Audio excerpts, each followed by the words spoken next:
Novel My Senior Brother Istol Strong. Bab 5. Keesokan harinya, begitu Xiaoyi bangkit, Jian datang ke pintu. Jian sangat langsung, tanpa kesopanan dan basa-basi yang tidak perlu, bersihkan, saya akan membawa Anda ke Gua Pedang. Xiaoyi mengikuti Jian ke suatu tempat di sudut tenggara Tianyupea. Ini adalah gua alami, dan Anda dapat melihatnya sekilas dari pintu masuk gua. Gua ini memiliki tinggi 20 atau 30 meter dan kedalaman ratusan meter. Di dalamnya juga ada sebuah alun-alun besar.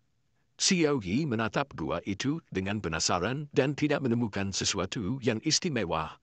Dia tidak bisa membantu rasa ingin tahu di hatinya dan bertanya kepada Jian, kakak laki-laki, apa untungnya? Pedang maksud. Jawaban ringkas membuat Xiaoyi segera memikirkan niat pedang yang membuat jiwanya gemetar tadi malam. Gosebums langsung muncul. Aku ingin masuk.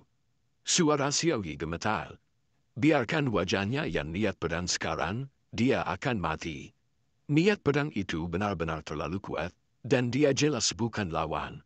Jian tidak terburu-buru untuk membiarkannya masuk, dan berkata dengan ringan, tidak terburu-buru, tunggu. Xiaoyi tidak memiliki hati untuk bertanya apa yang harus ditunggu, dia agak ingin menangis. Tunggu sampai siang. Berkat fakta bahwa mereka adalah biksu, jika tidak, mereka akan tidak sabar. Namun, Jian juga tidak memiliki banyak kesabaran.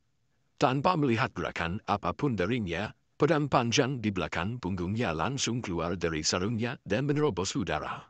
Setelah Xiaoyi melihatnya, matanya penuh dengan iri hati. Itu benar-benar tampan. Tidak butuh waktu lama bagi pedang panjang untuk terbang kembali dan langsung ke sarungnya. Dengan ledakan, cahaya dingin menghilang. Sekitar setengah jam kemudian, saudara senior kedua Lu Shaoqing muncul. Wajah Lu Shaoqing penuh dengan kebencian, mengutuk dan datang ke sini untuk memarahi Jian tanpa basa-basi. Sakit? Apakah ada saudara master sepertimu? Apakah itu ilegal untuk tidur di? Momentum Jian meroket, dan dia mendengus dengan dingin, memaksakan dan berkata, apa yang kamu lakukan hari ini? Lu Shaoqing menatap Xiaoyi dan bereaksi, tertawa, tanpa sedikit pun malu di wajahnya. Bukankah ini terlupakan? Bisakah aku disalahkan untuk ini? Itu bukan karena kau tadi malam. Bukan kau? Bisakah aku begitu lelah? Lu Shaoqing sangat marah di dalam hatinya. Bukankah kau ingin menarikku untuk bertarung tadi malam? Apakah aku akan sangat lelah? Mata Xiaoyi melebar. Apakah dua saudara senior memiliki dasar? Meskipun dia tahu itu tidak mungkin, itu benar-benar sulit bagi kata-kata Lu Shaoqing untuk tidak membuatnya berpikir seperti ini. Jian terlalu malas untuk berbicara dengan Lu Shaoqing, seolah memesan, jangan bicara omong kosong, tonton di sini. Lu Shaoqing menggelengkan kepalanya, menghela nafas, dan berkata dengan sedikit ketidakberdayaan, jika Anda tidak memiliki kepercayaan diri, jangan datang untuk menyakiti orang lain.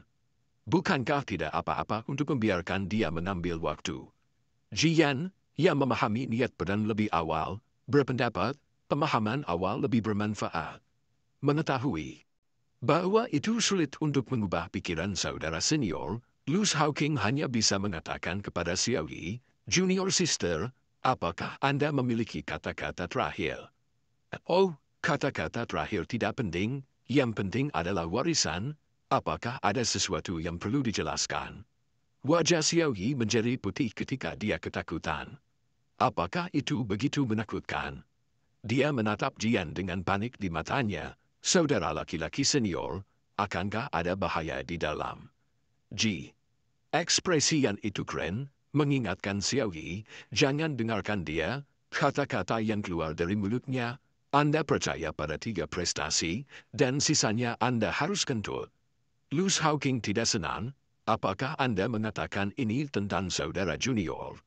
Tidak puas, dia berteriak, Anda memiliki keyakinan pada lubang pedang yang Anda rancang, mengapa Anda masih memanggil saya untuk menekan formasi? Kamu hanya ingin kehilangan muka.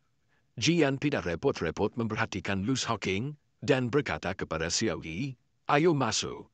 Xiao Yi melihat ke dalam gua pedang, dan dia merasa bahwa itu gua pedang itu tampaknya menjadi darah binatang buas, menunggu mangsanya yang halus dan lezat untuk secara otomatis dikirim ke pintu. Xiao Yi menatap dua kakak seniornya dengan menyedihkan. Saudara laki-laki senior, kakak laki-laki kedua, aku, yang tampaknya melihat melalui apa yang dipikirkan Xiao Yi, menyela kata-katanya, dan sikapnya tegas, tidak ada alasan, Anda harus masuk hari ini. Hanya setelah memahami niat pedang Anda bisa keluar. Lu Shaoqing terus membongkar platform dan berkata, jangan khawatir, setelah Anda masuk, jika Anda mati di dalam, saya akan membantu Anda mengumpulkan tubuh. Ngomong-ngomong, kamu benar-benar tidak memiliki warisan. Pedang panjang di belakang Jian setengah terbuka. Baca lebih banyak novel gratis di situs web kami, pinyurulcom254z8b. Lu Shaoqing segera mengubah kata-katanya, sangat halus dan alami, masuklah, tidak akan ada bahaya. Bahkan jika ada bahaya, itu akan hilang tiba-tiba, tidak akan ada rasa sakit. Xiao Yi akan segera menangis. Ayah, Paman, Tianyu Bea terlalu berbahaya, aku ingin pulang. Namun, Xiao Yi tidak punya cara, dia hanya bisa menggigit peluru dan memasuki gua pedang. Lu Shaoqing tampaknya mengajarinya metode di belakangnya, mengatakan, rasakan dengan hati Anda ringan di atasnya, jangan memaksakannya. Hati Xiao Yi sedikit tergerak, dan kakak senior kedua juga sangat bisa diandalkan. Xiao Yi kan ingin mengatakan sesuatu. Kata-kata Lu Shaoqing terus datang, jika kamu mati, aku harus membantumu mengumpulkan mayat, jika tidak ada warisan, aku tidak akan bekerja untuk apa-apa. Terima kasih banyak. Bukan untuk mengajarkan metode, tetapi untuk merusak kepercayaan diri. Xiao Yi berbalik dan memelototi Lu Shaoqing dengan keras, dan kemudian langsung memasuki gua pedang. Setelah memasuki gua pedang, lubang di belakangnya menghilang. Xiao Yi melihatnya, tempat di mana dia berada adalah sebuah pondok kayu, dan tidak ada apa-apa di dalam pondok kayu. Bahkan tidak ada pintu. Xiao Yi berdiri di pintu dan melihat keluar, dan di depan pintu adalah persegi lebar. Ada pilar batu tinggi di tengah alun-alun, dan tampaknya ada sesuatu di pilar batu. Xiao Yi berjalan keluar dari pintu, dan dia melihat dengan jelas apa yang ada di pilar batu. Naga. Di atas pilar batu, naga putih kecil melayang di atas pilar batu. Ini mengerikan dan penuh dengan pemaksaan yang tak ada habisnya. Setelah menyadari bahwa itu seseorang akan datang, naga putih kecil itu membuka matanya dengan keras. Mata naga tanpa ekspresi menatap Xiao Yi mematikan. Sebuah paksaan kuat menyelimuti Xiao Yi. Kulit kepala Xiao Yi mati rasa, dan tekanan besar membuat tubuhnya gemetar. Aura yang berasal dari naga putih kecil itu akrab baginya, dan dia sudah merasakannya tadi malam. Ini adalah niat pedang yang menakutkan yang dia rasakan tadi malam. Naga putih kecil diubah oleh niat pedang. Setiap bagian tubuhnya diubah oleh niat pedang, dan akhirnya sangat sengit. Pedang niat menambil bentuk. Ini sebenarnya adalah dunia kedua dari niat pedang, dunia kedua niat pedang. Bagaimana sesat adalah kakak senior. Xiao Yi ingin menangis, dia melakukan kejahatan, dan dia akan menderita dosa semacam ini sehari setelah memasuki pintu. Xiao Yi memetik keberaniannya, kekuatan spiritual di tubuhnya melonjak, dan dia membuat postur defensif. Tindakannya seperti sinyal, dan naga putih kecil meninggalkan pilar batu, melambung ke udara, dan bergegas langsung menuju Xiao Yi. Naga putih kecil belum tiba, dan momentum besar telah terbunuh. Itu seperti palu berat, menghancurkan berat di dada Xiao Yi. Poof! Xiao Yi menyela mulut dengan susah payah. Mata Xiao Yi menunjukkan kepanikan, lebih kuat dari yang dia kira, terlalu kuat. Aku, bukan lawan. Sedikit. White Dragon tidak peduli padanya dan terus bergegas turun. Roal. Dengan raunan keras, Xiao Yi merasa seperti pedang terbang yang tak terhitung jumlahnya menusuk ke tubuhnya. Xiao Yi memuntahkan mulut darah lagi. Dia tahu bahwa itu dengan kekuatannya saat ini, dia jelas bukan lawan Xiao Bailong. Dia hampir tidak membawa 2 gelombang serangan, dan jika dia terus seperti ini, dia akan mati. Dia melihat sekeliling, kosong dan kosong, tidak ada apa-apa.